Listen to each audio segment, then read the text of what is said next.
Eh bien le bonjour à tous et bienvenue sur cette nouvelle chaîne nommée Concholag. Je me présente, je m'appelle Ben. Il s'avère que j'ai plusieurs casquettes dans la vie. Je suis d'abord musicien, j'ai également aussi un pas dans la réalisation de projets artistiques et je travaille également dans l'enseignement. Et il s'avère que j'ai aussi une autre lubie, comme beaucoup d'entre vous, j'imagine, c'est le jeu vidéo, depuis ma tendre enfance. Notamment des jeux qui sont un peu singuliers en termes de game design, de level design. Donc on va dire que ça peut toucher tous les genres. Et pendant longtemps j'ai hésité de me lancer. Il s'avère que il n'y a pas si longtemps je me suis remis à streamer. Là je suis en train de streamer des runs de Dark Souls. J'ai essayé un peu Tunic. Et il s'avère que l'un des jeux qui me pousse à faire cette vidéo, c'est le remake de Riven, qui est, je vais manquer de neutralité, je pense le meilleur jeu de l'histoire. Il s'avère que ça fait très longtemps que j'attends ça, et j'ai eu l'occasion de d'écumer un peu le contenu sur YouTube, et je me suis rendu compte que je ne trouvais pas exactement ce que je cherchais, donc je me suis dit pourquoi pas vous faire une vidéo de présentation. Donc moi la proposition que je vous fais aujourd'hui, c'est de faire le walkthrough complet de la démo et faire quelques petites analyses, remarques. Voilà, donc en fait, disons que c'est un entre-deux, la vidéo que je vous propose. Je ne vous propose pas une analyse poussée, je vous propose quelque chose qui va se faire un peu sur le vif, de façon spontanée, en direct, et discuter un petit peu ensemble de ce qu'on peut attendre du jeu, sachant qu'il sort très très prochainement, soit le 25 juin, et je prévois d'ailleurs de le streamer sur ma chaîne Twitch. Si vous, et vous êtes le bienvenu. Et aussi essayer de voir, pour celles et ceux qui ne connaissent pas encore le jeu, quelles sont les particularités du jeu original, et également qu'est-ce qui est encore présent dans le remake, parce qu'il y a une fidélité, semble-t-il, derrière cette remise à jour. D'un point de vue, vous allez voir, d'un point de vue feedback, comment en fait, comment le joueur va être confronté en fait au mécanisme pour essayer d'avancer, et quels sont les contrastes en fait qu'on peut mettre en évidence pour un jeu qui a quand même plus de 20 ans. Donc voilà, moi je vous propose qu'on y aille tout de suite, parce que sans plus attendre. Alors, dernière petite chose que j'ai oublié de préciser, j'ai pas un PC ultra puissant, donc ne m'en voulez pas si l'image n'est pas parfaitement au rendez-vous. Vous verrez que en termes de design, c'est quand même sublime. Après, ma carte graphique, elle est un peu datée, donc soyez indulgents, s'il vous plaît, à ce niveau. Et puis, bah, c'est parti.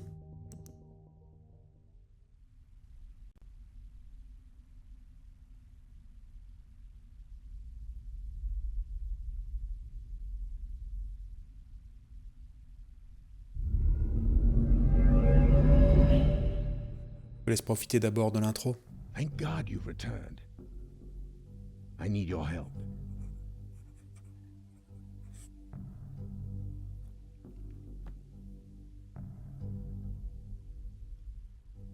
There's a great deal of history that you should know, but I'm afraid there's no time to explain.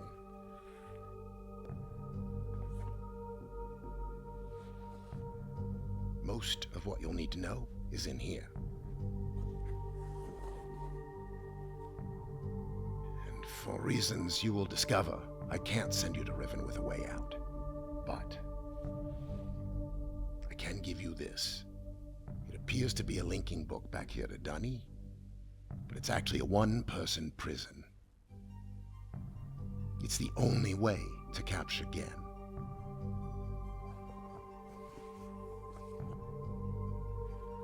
Here.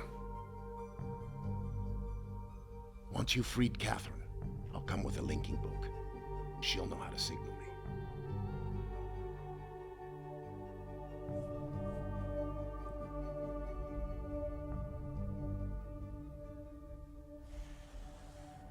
There's a very good chance, if all this goes well, that you'll be returned to the place that you came from.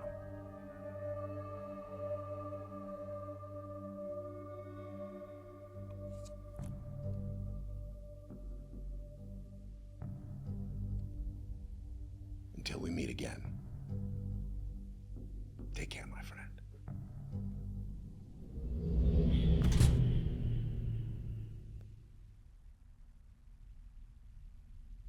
Alors, nous allons donc toucher le livre pour accéder, semble-t-il, à un nouveau monde. Allons-y.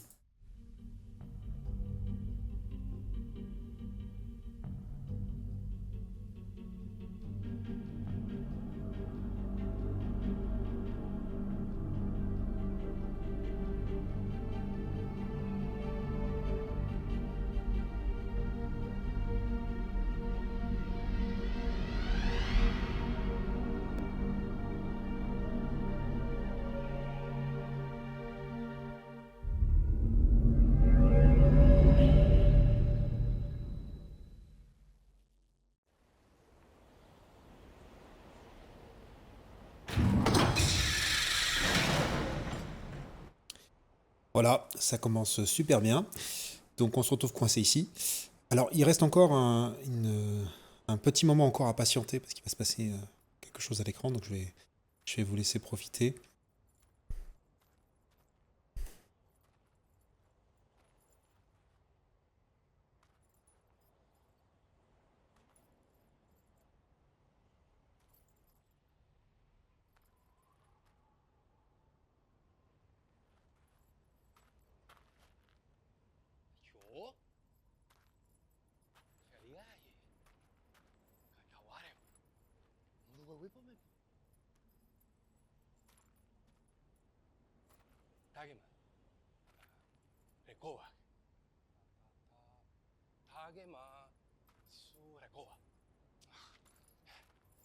Je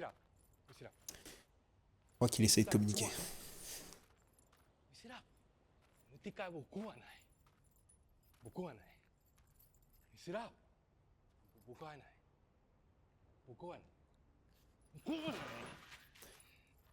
Ah, donc là, il nous pique le bouquin que nous a fourni le protagoniste de tout à l'heure.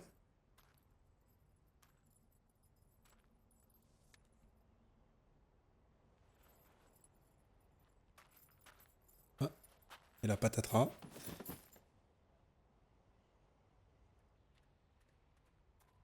Là, pour l'instant, bien sûr, je ne peux rien faire. Je ne peux pas vraiment voir ce qui se passe plus loin que la cage.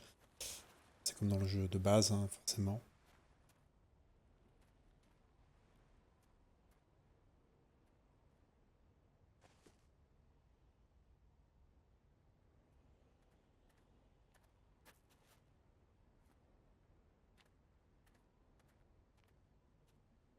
Donc, vraiment, c'est la course pour vous piquer ce bouquin. Et là, on va pouvoir être libéré. Alors, on va pouvoir un peu explorer. Je vais quand même prendre le temps de vous faire un petit topo avant d'avancer rapidement dans la démo. Déjà, vous dire ben, qu'est-ce que Riven, parce que souvent ce jeu aujourd'hui a un petit peu été oublié, mais on va dire que son prédécesseur est beaucoup plus connu parce qu'il a connu beaucoup de remakes. Je veux bien sûr parler de Myst. Myst, en 93, c'est le plus grand jeu vendu de tous les temps, jusqu'en 2002. C'est un jeu qui a été mis en comparaison dans les articles de recherche autour du game design à Doom, comme, on va dire comme marqueur important de la perception de la vue à la première personne dans le jeu vidéo. Et même à l'époque, voilà, en fait, c'est deux grands paradigmes qui se confrontent, hein. Doom d'un côté, avec son FPS énervé, mais qui est censé en fait vous proposer une sorte d'immersion à la première personne. Et puis Myst qui vous propose donc de l'image par image, mais avec un rendu photoréaliste. Et donc ce jeu Myst avait été fait donc par deux frères, Robin et Rand Miller, qui enfin suite au succès qui était inattendu, se sont empressés en fait de proposer une autre proposition en 97 sous le nom de Riven, avec une plus grande équipe, notamment avec un designer de chez Disney qui les a beaucoup aidés, Richard Van de Vende, j'espère que je le dis correctement. Et donc, tout ça pour vous dire que depuis 97, il n'y a pas eu de remake. Le jeu est toujours beau aujourd'hui, et vous verrez d'ailleurs, c'est ce que je vais vous proposer au travers de la démo. J'ai aussi le Riven de 97 qui est en train de tourner sur la machine, et on pourra faire une comparaison un petit peu de ce qui se passe au niveau de la démo. Et voilà, qu'est-ce que je peux vous dire d'autre? Si, un petit point quand même sur l'histoire. La particularité des mondes que l'on traverse dans Myst et Riven sont rapportés à l'idée de livres, qui sont des livres liaisons, pour accéder à ces mondes. Ces mondes, on les appelle les âges. Ils auraient été, au départ, on le comprend comme étant conçus par une civilisation ancienne qui avait ce pouvoir en quelque sorte. Il semblerait que de façon plus fine, la question de la création soit pas véritablement le terme le plus approprié. Il est peut-être question, pardon, que ces livres sont des livres sont des accès vers des mondes qui existent déjà, et Riven en fait partie. Et donc la particularité de Riven, c'est que c'est un monde constitué de plusieurs îles, et comme vous pouvez le voir, voilà, paradisiaque on va dire. Premier élément qu'on peut observer, voilà, déjà premier événement, c'est que cette navette donc ce qu'on appelle le Maglev, s'en va vers une autre île, donc c'est l'île d'en face que vous verrez plus tard comme étant l'île de la jungle. Euh, voilà, premier événement qui n'était pas visible en fait dans le premier jeu. Il semblerait que ce soit la personne qu'on a vue tout à l'heure qui est venue s'emparer du bouquin. D'ailleurs, il y a un autre copain là qui a été jeté comme un sac juste ici. Euh, Qu'est-ce que je peux vous montrer d'autre? Bah, bien sûr, un objet un peu curieux ici qui somme toute, au départ peut sembler être incompréhensible passer comme ça. Et ce qui va nous aider à mieux comprendre, en tout cas dans la démo, c'est que si on regarde dans cette lunette, on voit qu'il y a, semble-t-il, des particules. Et si j'interagis ici, apparemment il y a de l'air il y a de l'air qui s'échappe dedans. Donc, bon, voilà. Il s'avère que par le biais de ce walkthrough, je vais sans doute spoiler certains éléments, hein. Si vous voulez pas être spoilé, vous pouvez prochainement en fait voir le walkthrough que je vais proposer en direct du jeu intégral. Et là, j'éviterai de faire des commentaires en fait pour comparer les jeux. Là, je vais quand même parler pour des gens qui connaissent peut-être un petit peu déjà l'histoire ou qui dans leur passé ont eu l'occasion de le découvrir. Mais là, bon, c'est ce qu'on appelle en fait, enfin, cet objet-là est un télescope. Donc déjà, ce qui est un peu curieux, c'est qu'il est orienté dans le mauvais sens. Si j'avance un peu plus loin, voilà, il y a déjà un changement notable, c'est que cette passerelle n'était pas du tout présente dans la démo. On verra en fait vers quoi ça mène. Et bien entendu, c'est pour un joueur comme moi très perturbant comment dire, d'explorer ça en 3D, en 3D intégral. C'est quelque chose que j'ai toujours rêvé et je vous avoue que j'y m'y crois là. Au jeu original, c'est quand même très très fidèle. Donc, après avoir monté ces escaliers, pardon, il y a un premier lieu qu'on peut aller visiter. Mais avant ça, je vais vous proposer de le faire dans le désordre. On va déjà traverser cette passerelle et aller voir ce qu'il y a de l'autre côté. Ah, donc un petit escalier. Une porte qui semble être dérobée. Et puis, on arrive dans ce grand lieu. Donc, qui ressemble somme toute à un temple. Et avec des créatures, des offrandes, quelque chose en tout cas de sacré. Une porte bien scellée. Et donc déjà, voilà, pour des fans comme moi, voilà, ça fait partie de ces lieux où on appréhendait assez bien, enfin, on appréhendait assez le remake, de savoir si on allait avoir les mêmes sensations. La musique est toujours au rendez-vous. D'ailleurs, ça fait partie des grands points forts du jeu, hein. La musique a été composée par l'un des deux frères, Robin Miller, et je pense que c'est l'une des meilleures bandes son ambiantes de jeux vidéo qui a été créée à ce jour. Donc on va revenir en arrière et on va aller donc dans cette petite salle. Cette salle, elle a une particularité d'abord, c'est qu'elle est composée de scarabées et elle va faire office en fait d'introduction on va dire, au contexte du monde dans lequel on se trouve. Voilà, on se retrouve avec des petites histoires qui sont contées, qui semblent relater, voilà, on va dire, la décision d'une divinité et qui est commandée par plusieurs, je dirais, apôtres. Peut-être que le terme n'est pas le plus adéquat, mais en tout cas des intendants. Et apparemment pour faire du papier. Ça, c'est le premier scarabée. On voit qu'il y a des inscriptions au mur, donc avec le langage d'Annie. Donc c'est un alphabet qui est tout à fait en fait transposable. Si vous allez sur internet, vous pouvez récupérer ces infos. Une divinité qui semble avoir condamné quelqu'un. Il aurait apparemment scindé la mer en deux, donc c'est tout un symbole. Avec quelqu'un qui semble tomber en fait dans un ciel étoilé. Donc forcément quelque chose d'assez fort. Il y a un symbole qui revient, hein, vous voyez sur le médaillon, qu'on a vu au début du jeu, qu'on voit également au sol. Voilà, il semble en fait vouloir mettre la main sur l'histoire du livre. Vu qu'on a vu que la question du livre, c'est un pouvoir qui permet d'accéder à des âges, voilà, on suppose que ça doit faire lien avec un pouvoir que la divinité possède. Voilà, L'idée est de dire que grâce à cette divinité, des mondes peuvent être créés. Donc là, on revient sur la thématique de départ. Et puis, le dernier scarabée, mon préféré, qui bien sûr, voilà, en plus on est sur un symbole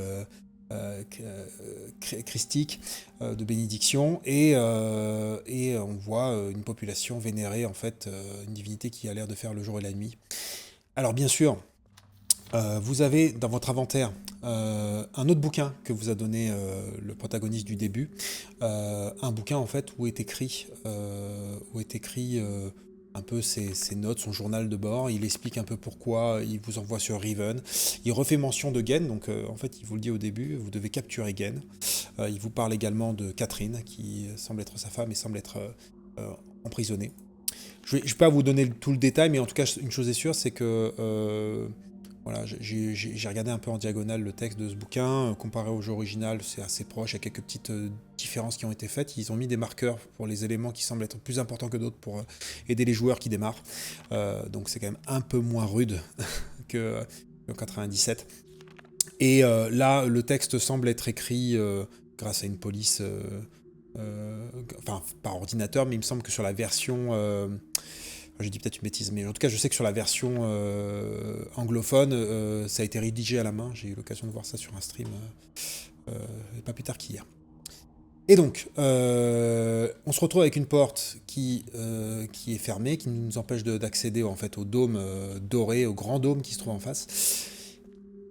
Ça veut dire qu'on va expérimenter le premier mécanisme en fait du jeu. Alors voilà, ça c'est l'un des points importants de Riven, c'est que quand on parle de mécanisme, c'est parce que moi je vais faire une distinction importante. Je ne parle pas vraiment de casse-tête. J'entends par là que bien sûr ce sont des casse-têtes parce que comme vous vous en doutez, vous allez devoir actionner ces différents mécanismes pour essayer d'avancer dans le jeu. Sauf qu'en fait, à la différence, on va dire, d'un casse-tête strict, parce que dans Myst, il y avait des fois des casse-têtes strictes, les mécanismes sont intégrés dans ce qu'on dans la cohérence même du monde. Voilà, on parlerait même de diégèse. C'est-à-dire que Riven est comme il est parce que nous sommes un étranger qui ne comprenons pas les règles de ce monde. Et donc, ça nous paraît être des casse-têtes. Mais toute la grande force du jeu, ça va être l'observation et comprendre que ces mécanismes existent pour une raison et non, comment dire, ne sont pas des casse-têtes en soi, ils le sont uniquement parce que par le biais de notre prisme. Voilà. Donc ça c'est vraiment le gros point fort du jeu. Si je vous donne un élément de comparaison, tout récemment, il y a une dizaine d'années, le jeu The Witness, qui est un jeu pareil, un Myst-like, et qui est un hommage à Myst, fait la démarche totalement inverse. C'est-à-dire qu'en fait, c'est comme Myst, un jeu d'aventure d'exploration sur une île qui semble très étrange, sauf que tous les mécanismes sont pensés vraiment comme des casse-têtes dans un sens pur du terme. Il n'y a pas de justification avec le monde dans lequel on est, la cohérence du monde, toute sa nature, etc. C'est intéressant de voir en fait le décalage avec ça. Et beaucoup de jeux point and click de l'époque qui essaient de comparer Myst, malheureusement n'arrivaient pas à atteindre cette nature-là. Et je pense que Riven fait partie de celui qui a excellé dans le domaine. Alors, on peut voir en fait qu'il y a un autre chemin qui est par ici. Il y a aussi un chemin que je vais vous montrer juste en bas et vous comprendrez pourquoi je vais encore faire tourner ce mécanisme. C'est qu'on se retrouve avec une porte ici bloquée, il y a un cadenas, il semblerait qu'on ne puisse pas y accéder. Cependant, je vois qu'il y a en fait un symbole ici, le fameux couteau. Le couteau qui a été utilisé pour la manette à l'entrée par la personne qui vous a libéré. Donc là, c'est un premier indice qui vous pousse en fait, à bien observer et vous rendre compte que vous pouvez enlever les gonds. Alors dans le jeu original, en fait, on passait en dessous de la porte. Je pense qu'ils se sont dit, bon, niveau cohérence, c'est moyen, on risque difficilement de passer en dessous. Et donc, comme vous pouvez le voir, en fait, j'accède également à la structure tournante par ici. Et donc, peut-être qu'il s'agit de faire tourner la structure de sorte à pouvoir accéder à d'autres chemins. Je vous mettrai en insert la forme en fait du mécanisme pour comprendre en fait comment les deux entrées en fait sont fixées avec les différentes sorties qui sont tout autour. Donc là, bon, on va essayer d'accélérer un tout petit peu. en fait, en le tournant dans le bon sens, on peut accéder à cette partie-là. Ça nous permettra d'actionner un premier mécanisme, bon, qui ne va pas servir pour la démo, mais juste pour que vous le sachiez. Ça, en fait, cette vapeur, je la redirige vers ici, et en fait, elle alimente le télescope. Alors, le télescope est bloqué par un code, comme dans le jeu original, et le code, là, vu le nombre de chiffres qu'il faut taper dans le code, qu'il faut trouver pour le code, la probabilité est impossible. Enfin, c'est quasi impossible de le trouver de façon aléatoire. On peut encore tourner le mécanisme.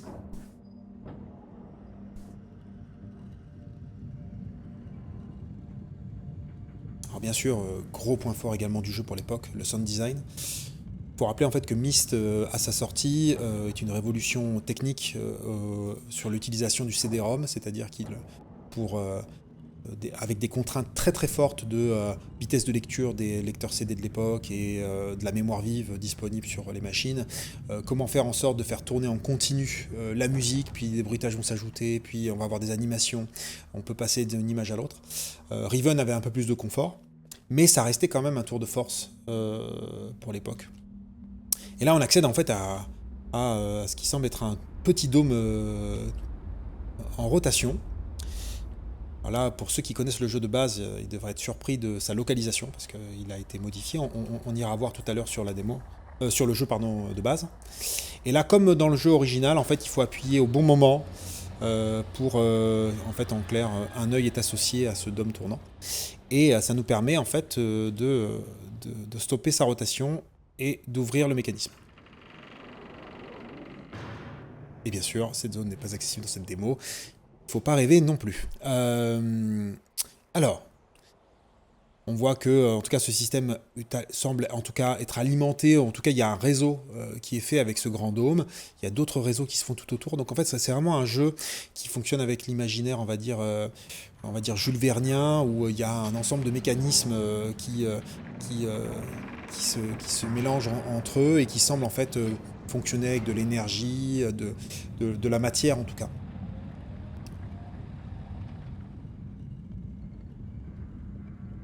On va encore faire tourner le dôme. Vous avez vu, hein, j'ai actionné ce levier-là et il y avait aussi un autre levier en face, là où se trouvait la manivelle la petite manette pour alimenter le télescope. Vous verrez en fait que ça permet d'ouvrir les grilles des deux portes qui étaient inaccessibles juste avant. Donc il faut être patient dans ce jeu, hein, c'est un détail important. C'est un jeu qui réclame un peu de la patience. En fait, les animations se vivent en quelque sorte. Même à l'époque, on pouvait en skipper quelques-unes, mais je sais que c'est un rythme particulièrement lent. Mais des fois, il faut essayer de prendre son temps.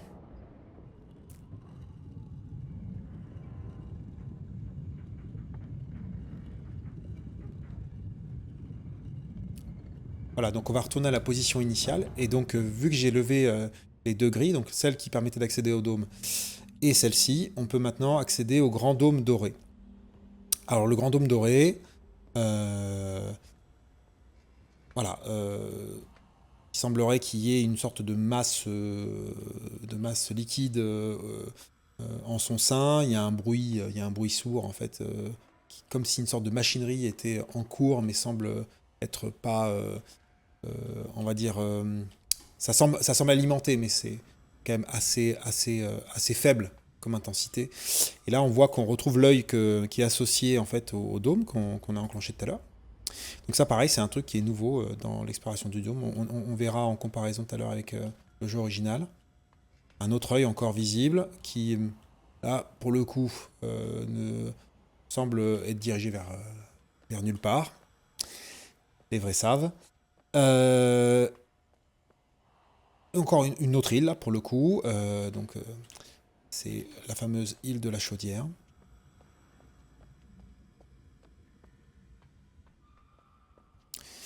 Et puis une autre île un peu en biais, pour le coup.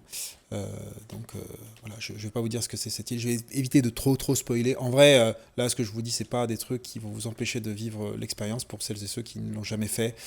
Mais je sais que pour certains, c'est pas ce qu'il y a de plus agréable. En tout cas, une chose est sûre, c'est que là, en fait, cette plateforme, elle n'était pas du tout présente dans le jeu original. Il n'y avait pas de hub central et surtout, moi, premier choc, c'est qu'il y a un livre. Et ce livre semble être en fait sur un support qui, à mon avis, doit le faire fonctionner, hein, vous vous en doutez. Bien sûr, il ne fonctionne pas. Les différents systèmes qui se trouvent autour semblent pas exercer d'énergie. Et voilà, la première spéculation qu'on verra tout à l'heure, c'est pourquoi ce livre est là et qu'est-ce que ça change en fait vis-à-vis du jeu de base, qu'est-ce qu'on peut spéculer du jeu. Et ça, on verra ça en deuxième partie quand on sera vraiment sur du spoil total. Là, il y a un escalier qui permet de descendre, et là, je passe en dessous de ce dôme tournant, et on se retrouve face à cette plateforme qu'on a vue tout à l'heure au début du jeu. Et là, ça nous mène vers cette salle. Certains ont déjà peut-être dû voir si vous avez vu la démo tournée sur Internet. Donc c'est une des images cultes du jeu. Donc un trône. Ce trône, dès qu'on s'installe dessus, il est possible d'actionner certaines manettes. La première manette ouvre ce qui semble être le temple qu'on a visité tout à l'heure. D'ailleurs, il semblerait qu'il y ait 2 caméras en fait. Caméra extérieure également. Une deuxième manette aussi qui lève en fait une des plateformes. Alors cette plateforme-là, c'est le premier pont qu'on a traversé tout à l'heure. Bon, je vous le dis tout de suite, hein, je vais le laisser dans sa position initiale, parce que en fait, ça nous empêche d'accéder à la fin de la démo. Ça n'était pas dans le jeu original. Je sais pas si c'est pour juste donner de la cohérence dans l'histoire, mais le fait de lever en fait ce levier permet d'empêcher les gens d'accéder en fait à cette pièce et à cette île, à cette partie de l'île, pardon. Ce qui pourrait avoir du sens si ce fameux Gen qui se fait passer pour un dieu veut le faire à l'abri de tous. Et si j'appuie sur ce bouton, voilà, ça semble générer quelque chose. Voilà, je vous spoil un petit peu, mais en clair, la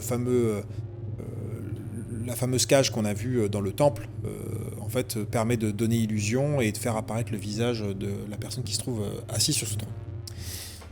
Donc on va quitter cet endroit. Alors voilà, pour ceux qui ont fait le jeu original, vous savez que cette pièce n'est pas du tout localisée là dans le jeu de base.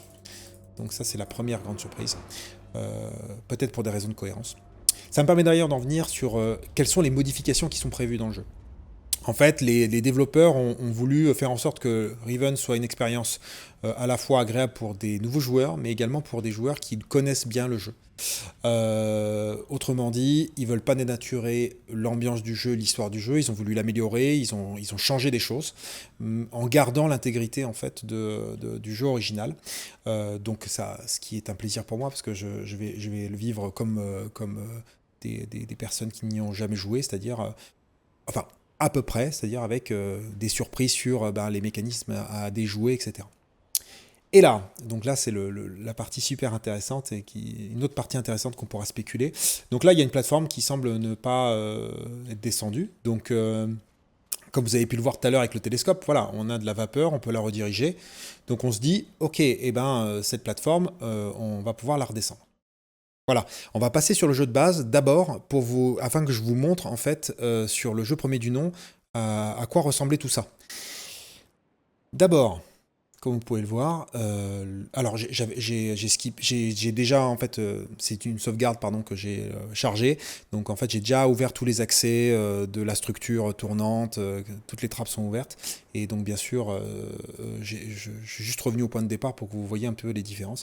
Le télescope a complètement changé en termes de structure, comme vous pouvez le voir en fait il est beaucoup plus rudimentaire, il y a moins d'équipement, il y a toujours la manette, si on avance par là on se rend compte qu'il n'y a pas de passerelle, comme je vous l'avais dit. Mais par contre, il y a un super fond. Donc, image par image, ce serait faux de dire que le jeu n'est pas ressemblant, en fait. Enfin, que les deux sont pas ressemblants. C'est quand même très, très fidèle. Et pour un jeu de 97, ça reste un jeu sublime. La résolution est basse, forcément pour l'époque, mais le rendu est toujours incroyable. On va passer cette passerelle. Et là, comme vous pouvez le voir, en fait, le chemin n'est pas du tout le même. Nous, on a eu juste une descente. Et en fait, la salle se trouve là, dans le jeu original. Et elle a la même fonction, hein, c'est-à-dire elle vous montre que vous pouvez vous asseoir sur le trône, qu'il y a un bouton pour lancer en fait l'illusion pour être diffusé comme un dieu dans la cage. Et là, grosse différence, c'est que la manette pour ouvrir cette porte, qui est déjà ouverte, elle se trouve ici.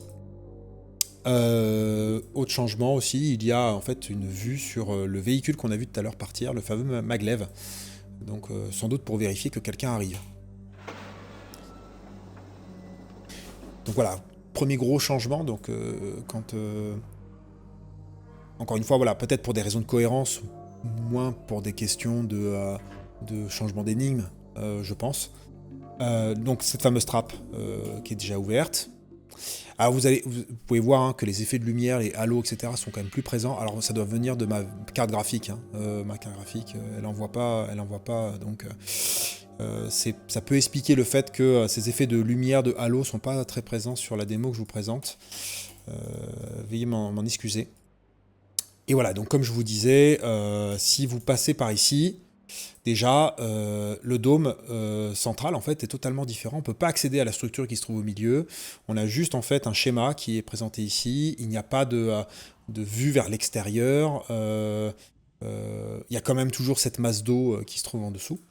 Et au départ, vous voyez en fait cette manivelle en fait, elle doit être actionnée en faisant tout le tour des différentes îles pour revenir à cette île-là, mais par l'autre côté, donc la fameuse passerelle que je vous ai montrée tout à l'heure avant de passer sur l'ancien jeu. Et en fait, autrement dit, cette fameuse passerelle que je vais vous montrer là, elle a un intérêt, c'est-à-dire que quand vous arrivez de ce chemin-là, vous pouvez actionner ce levier pour faire descendre en fait cette passerelle. À condition d'avoir pensé au préalable à avoir activé en fait la fameuse manivelle que je vais actionner dans le jeu de base. C'est ça que je voulais vous montrer. Voilà, si on revient sur le jeu de base, vous verrez que si j'actionne cette manivelle, parce que moi c'est le réflexe que j'ai eu, je me suis dit, bon, j'imagine que je ne vais pas accéder à ça pendant la démo, mais je présume que si je fais tout le tour des îles et que je me retrouve là et que je veux revenir ici, comme dans le jeu de base, même si même si je voyais pas trop l'intérêt dans ce cas précis, eh j'aurais alimenté ce système-là et après je pourrais le descendre avec la manivelle qui se trouve à côté. Et là.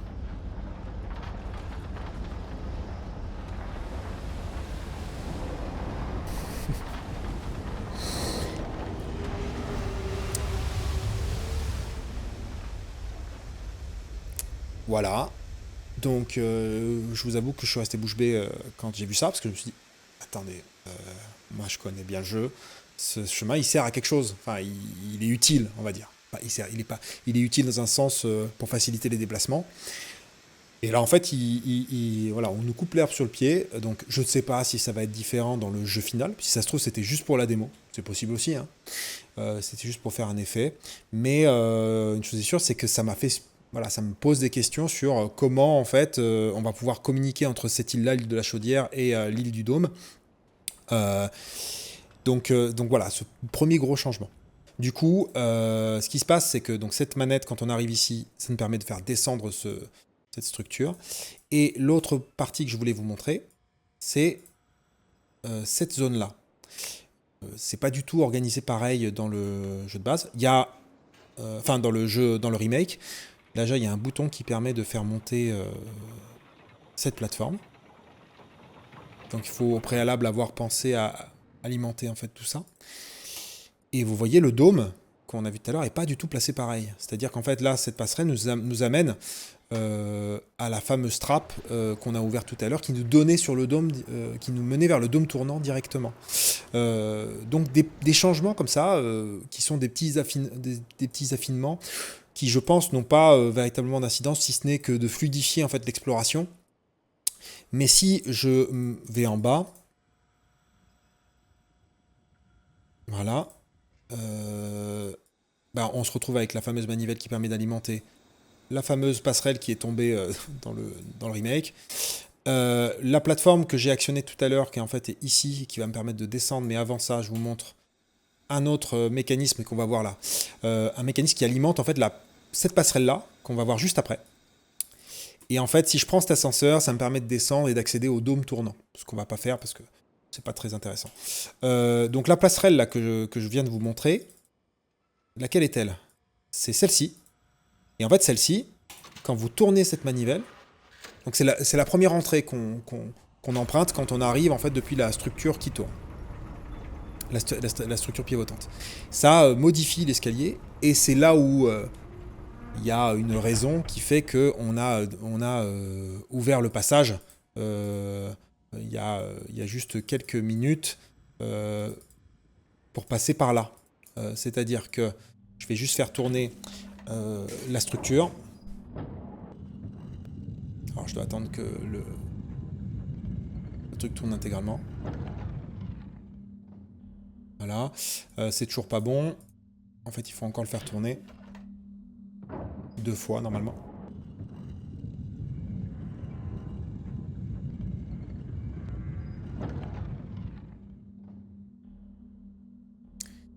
Encore une fois.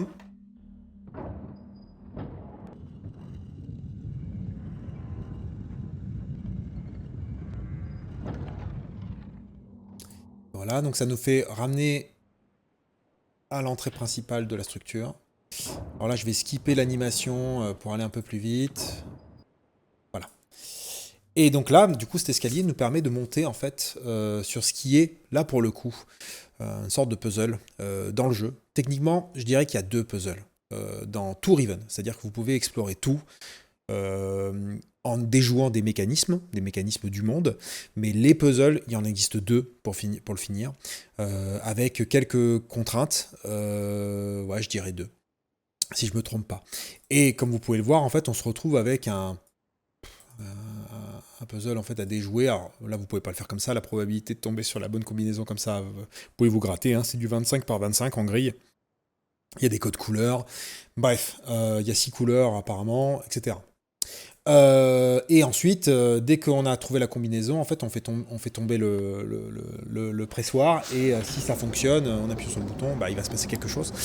Et la plupart du temps, pour la plupart des joueurs, il y a beaucoup d'ailleurs de gens qui se sont arrêtés à ce moment-là du jeu. Pour beaucoup, s'ils n'ont pas trouvé la combinaison, vous pouvez vous gratter, ce sera compliqué d'aller jusqu'à la fin.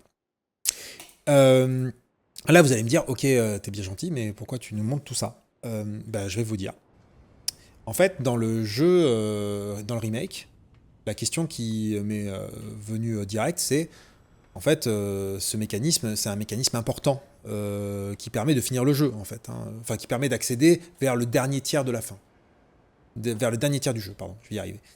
Ce qui se passe, c'est que déjà, le premier truc, c'est que cette passerelle, normalement, il y a une manivelle ici, comme je vous l'ai dit, pour la soulever. Et là, c'est pas le cas. Donc, du coup, moi, je regarde par ici, je me dis, c'est quoi ce bazar? Qu'est-ce qui a changé? Et là, en fait, j'ai passé un peu de temps et j'ai vu qu'après sur le forum Reddit, en fait, d'autres personnes l'avaient trouvé. C'est ce bouton. Vous pouvez voir, il y a un bouton ici. Voilà, c'est pas de la déco.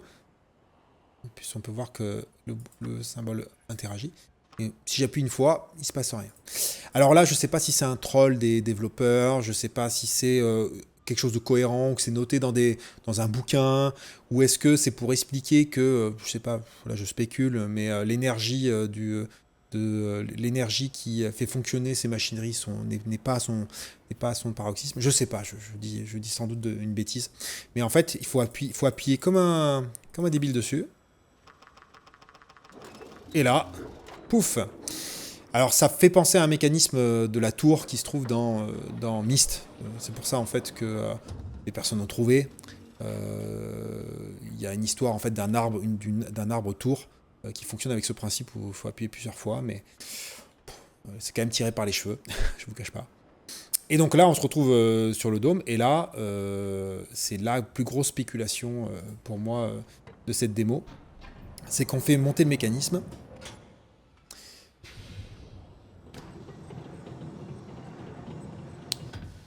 Et là, on se retrouve avec une grille de 5 par 5. De 5 par 5, et surtout, en fait, on se retrouve avec une réglette graduée, avec des couleurs qui sont dans un certain ordre, qu'on ne peut pas interchanger, et sur une graduation de 25. Donc, qui semblerait être le code qu'il faut actionner pour ensuite enclencher le fameux générateur, comme je vous disais, qui est censé être un des trucs importants pour aller vers la dernière partie du jeu. Et ça se trouve pas comme ça. Alors déjà, la première chose, c'est que en fait, c'est une graduation sur 25. En plus, une graduation, enfin, c'est une réglette qui ressemble à un autre système qu'on trouve dans d'autres mécanismes dans le jeu. Donc un autre système de sécurité qui me semble particulièrement simple comparé à ce que je vous ai montré juste avant. La probabilité de tomber dessus sans faire exprès, je pense que quand même les chances sont très maigres. D'ailleurs, s'il y a des mathématiciens qui sont capables de me faire la probabilité, parce que je suis pas très fort là-dessus, de la chance de tomber dessus par hasard, je suis preneur dans les commentaires. Mais en fait, ce qui m'a surpris, c'est qu'à l'image des trailers que je vais vous mettre là tout de suite, on voit dans le trailer qui a été présenté quelques jours avant que des éléments d'indices qui font référence en fait à ce système semblent avoir complètement changé. Je ne sais pas s'il va être complexifié ou simplifié, mais l'une des choses en fait que je pensais trouver sur le forum Reddit, c'est est-ce que quelqu'un dans la démo à trouver la combinaison sans faire exprès. Et où est-ce que la probabilité est vraiment, vraiment trop faible? Et surtout, si il existe vraiment une solution dans la démo, est-ce que ça nous mène quelque part ou pas? Est-ce que les développeurs nous ont préparé une surprise, etc. Donc, si ça se trouve, pas du tout. Si ça se trouve, on met la bonne combinaison et on peut se gratter, bon, ce qui serait tout à fait louable. Voilà, tout ça pour vous dire que on a fait à peu près le tour de la démo, si ce n'est que pour finir la démo, il faut avoir fait ce que j'ai fait tout à l'heure, c'est-à-dire ouvrir le sas, la grande porte du temple. La grande porte du temple qui vous permet d'accéder donc au maglev, donc le fameux transporteur. Et le transporteur vous permet de finir la démo.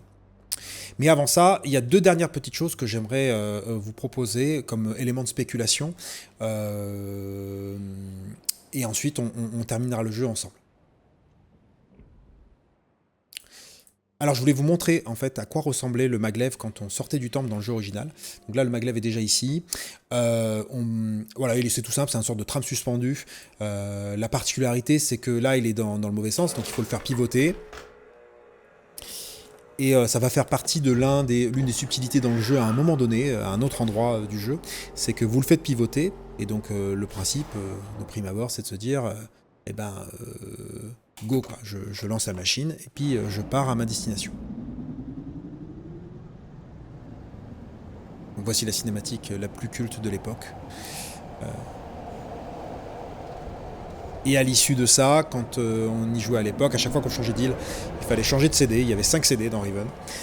Donc ça faisait partie également de la force du jeu et des mystères qu'il y avait derrière. C'est le jour où vous mettez le 5e CD, vous appréhendez avant de le mettre parce qu'il y a une sorte de tension en fait dans l'univers du jeu. C'est pas un jeu où vous avez tendance à... Il n'y a pas de game over en soi. Enfin, il y a plusieurs fins alternatives, mais c'est un jeu où il est tellement rare de se retrouver face au danger que quand le danger est là, en fait, on a toujours l'impression qu'il est juste derrière nous. Et là, je me trouve à un autre endroit du jeu, j'ai avancé un petit peu plus loin.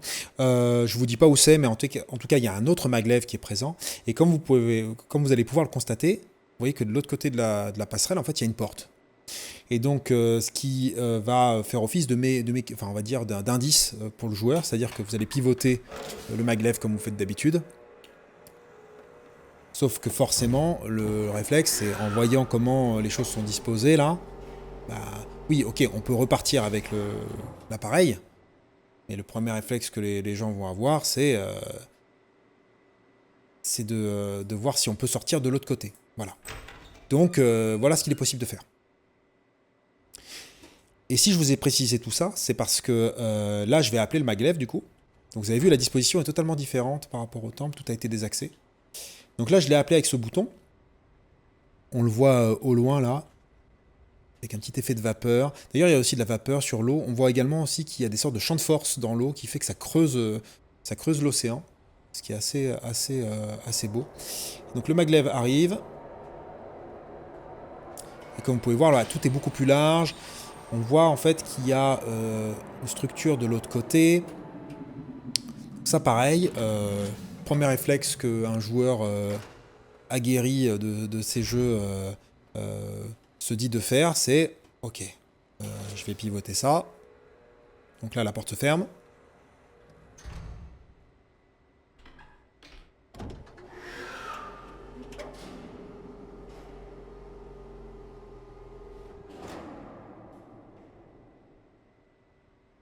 Et là, en fait, on veut rebrousser chemin et vérifier si on peut pas voir autre chose de l'autre côté.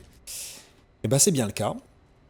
C'est-à-dire que si j'avance par ici, je me rends compte que là, il y a un petit chemin. Il semble avoir eu un peu de dégradation. Vous l'avez peut-être pas vu là pendant le stream, mais l'île, il y a des tremblements de terre en fait, quelquefois qui surviennent dans le remake, ce qui est en cohérence avec l'histoire. Et là, vous pouvez voir en fait, il y a un système de rails aussi, mais apparemment tout est cassé et on peut même voir le maglev qui est tombé dans l'eau. Ça semblait accéder en fait à un autre endroit. Donc pour ceux qui connaissent le jeu, ils comprennent de quoi il s'agit, mais en fait c'est des petits détails comme ça bienvenus quand on le met en perspective en fait avec l'histoire du jeu et ce à quoi en fait c'est censé diriger, parce que d'ailleurs on ne voit pas où est-ce que ça mène pour l'instant avec toute cette vapeur. Enfin, avant de terminer cette démo, il y aura aussi une petite surprise après que j'espère vous apprécierez. Mais j'aimerais revenir sur ce bouquin qui se trouve au milieu de ce grand dôme sur la passerelle, qui n'était pas présent dans le jeu original. Alors je risque, là je vais vraiment spoiler même honteusement, donc je vais mettre un timecode si vous voulez pas entendre ce que je vais dire, c'est plutôt pour ceux qui connaissent bien le jeu. Tout simplement, le livre placé ici n'a aucun sens. Parce que ce livre-là, normalement, il est censé être dans le dôme tournant qu'on a vu tout à l'heure. Le dôme tournant, en fait, ce n'est pas le seul. Il y en a, en fait, sur chaque île de Riven, et il permet de... il doit être ouvert par le biais d'un code, et ce livre, chacun de ces livres dans chaque dôme vous permet d'accéder au même endroit, vers un autre âge qui s'appelle l'âge 233. L'âge 233, pour aller assez vite, la particularité c'est qu'on peut pas on peut accéder qu'à un espace restreint de cet âge. On est dans un bâtiment, et ce bâtiment ne permet pas d'aller vers l'extérieur de l'âge. Voilà, petite précision importante. C'est pas un grand endroit à explorer. C'est un endroit majeur du jeu, mais voilà. Et en fait, le fait que ce livre se trouve là, moi, en fait, m'a laissé circonspect. Je me dis, mais pourquoi, en fait? Parce que ça, et on l'a même vu dans le trailer que les dômes tournants semblent avoir cette fonction d'accéder à ces bouquins. Donc, du coup, la spéculation que j'en fais, c'est que ce bouquin doit nous faire accéder à un autre endroit de l'âge 233, je suppose à l'extérieur du bâtiment. Et ça, ce serait super intéressant. Pourquoi? Parce que ce que nous avaient promis les développeurs, c'était vraiment d'enrichir en fait l'expérience de Riven, de garder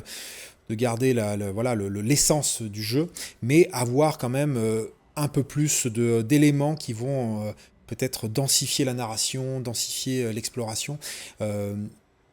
En tout cas, j'espère que c'est dans ce sens-là, parce que l'idée, c'est peut-être d'aller encore un peu plus loin sur l'histoire qui me semble vraiment être bien narrée dans ce jeu.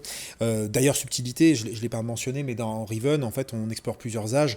Bien sûr, il y a Riven qui est le monde principal. Il y a aussi Gvir qu'on voit au début du jeu, qu'on n'explore pas vraiment dans le jeu original, mais c'est le monde où le protagoniste nous tend le livre et on y accède. Et puis l'âge 233 ainsi que l'âge des Moeti. Ce qu'on a pu voir dans le trailer, c'est que justement, pareil, dans l'âge des Moeti, il semblerait qu'il y ait d'autres endroits qu'on va pouvoir explorer. Un dernier point que je n'ai pas mentionné au sujet de Riven, c'est que il y a une dizaine d'années, contrairement à Myst qui a bénéficié de plusieurs remakes par les développeurs de Cyan, parce que Myst avait un succès beaucoup plus important que sa suite. Riven n'a jamais bénéficié de remake jusque-là. Et donc pendant très longtemps, une équipe de fans sous l'intitulé The Starry Expanse, que je suivais assidûment, présentait chaque année en fait sur différents moteurs de jeu leur démo de ce que pourrait être Riven en fait en remake. Ils aspiraient vraiment à refaire le jeu, hein, mais à chaque fois ils étaient bien sûr contraints pour des raisons techniques, pour des compétences et sans doute aussi pour des questions sans doute de moyens de manière générale. Et en fait, l'anecdote, c'est que une partie de l'équipe de Starry Expanse en fait a été recrutée chez Cyan pour faire ce remake. Donc, je pense qu'en fait, on a peut-être un peu le meilleur des deux mondes en quelque sorte, c'est-à-dire une sorte de passion inébranlable des fans qui aiment beaucoup le jeu original et des créatifs qui sont prêts à également aller plus loin vis-à-vis de l'œuvre originale pour dire ok, on refait le jeu, mais on va essayer quand même de le voilà, on va essayer quand même de le peaufiner parce qu'on n'est plus en 97, on est en 2024. Voilà, j'actionne le maglev et bien sûr, il nous stoppe comme ça. On ne pourra pas vivre cette magnifique animation. Et donc, voilà la démo de Riven. Alors, il s'avère que, je vous ai menti, il y a encore un dernier secret que je ne vous ai pas montré. Et en fait, ça se passe dès le début du jeu. La question que vous vous êtes peut-être pas posée, c'est que dans le jeu original, en fait, l'intro du jeu, contrairement à ce que je vous ai montré tout à l'heure, en fait, c'est juste une cinématique. Alors, une cinématique culte, qui, je trouve, a plus de... on va dire plus de force que le remake, forcément. Donc l'acteur que vous voyez, c'est l'un des deux créateurs de Myst, hein, c'est-à-dire Rand Miller, qui joue le rôle d'Atrus ici. Et donc il se passe la même chose. Hein. Il vous donne le bouquin de notes de son, enfin des notes de journal. Et puis par la suite, il va vous donner donc le fameux livre Prison. For reasons you'll discover, I can't send you to Riven with a way out. But I can give you this. Donc il vous l'explique hein, très clairement. Il ressemble à un livre de liaison qui mène vers Danny. Mais c'est en fait une prison pour un homme. Pour ceux qui connaissent Myst, voilà, vous connaissez aussi le principe de livre-prison. Mais pour le dire tout simplement, les livres-prison, c'est... Vous avez un livre qui ressemble à un livre de liaison, vous essayez d'accéder au monde, mais en fait vous vous retrouvez coincé dans le monde. Il y a une sorte d'allégorie derrière. C'est l'idée que en fait, le bouquin semble être écrit comme tous les autres, mais un peu à la manière d'un texte, d'un texte de programmation pour un logiciel. En fait, tout semble rouler, mais en fait, il y a un script où ça va pas. Et en fait, vous vous retrouvez coincé en plein milieu. Et il peut pas terminer en fait le voyage qui vous permet d'accéder en fait au monde.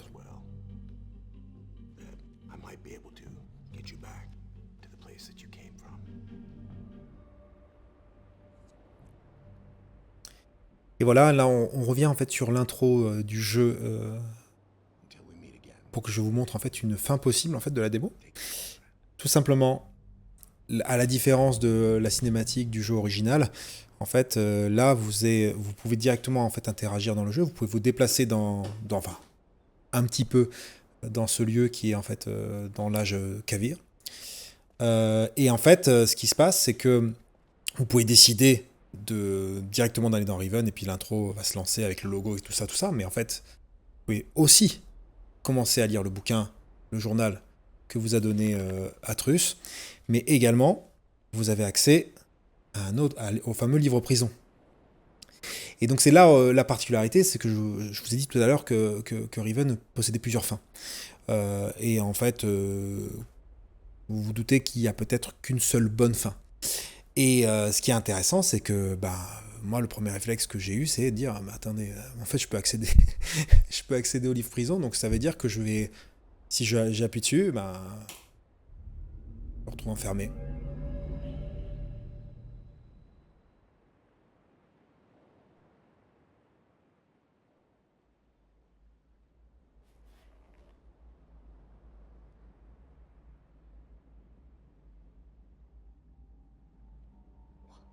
What have you done?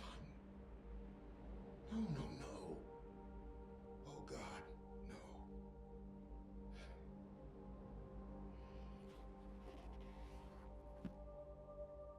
Et voilà.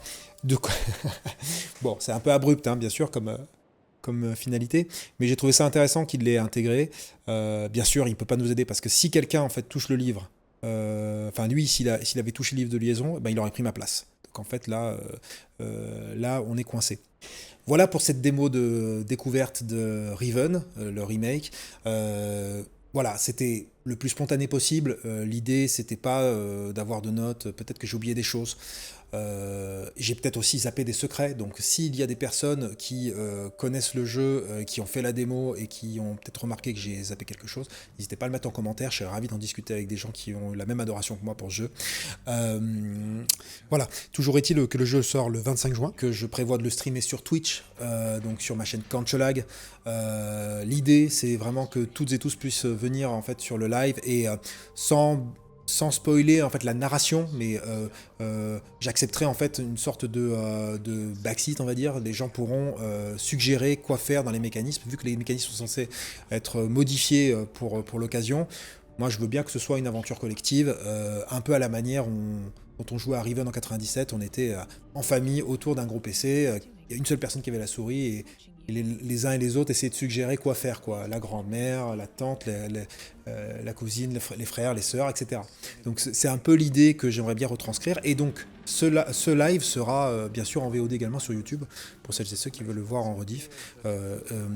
Je fais aussi ce jeu-là pour une raison simple, c'est que je pense que il mérite plus de couverture, en tout cas au niveau francophone.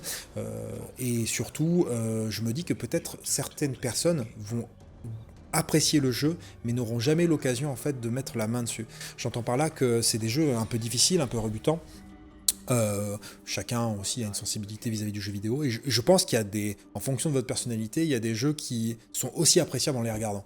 Donc en tout cas, voilà, c'est tout pour moi. J'espère que la passion que j'adresse pour ce jeu vous aura intéressé et je vous dis à très vite.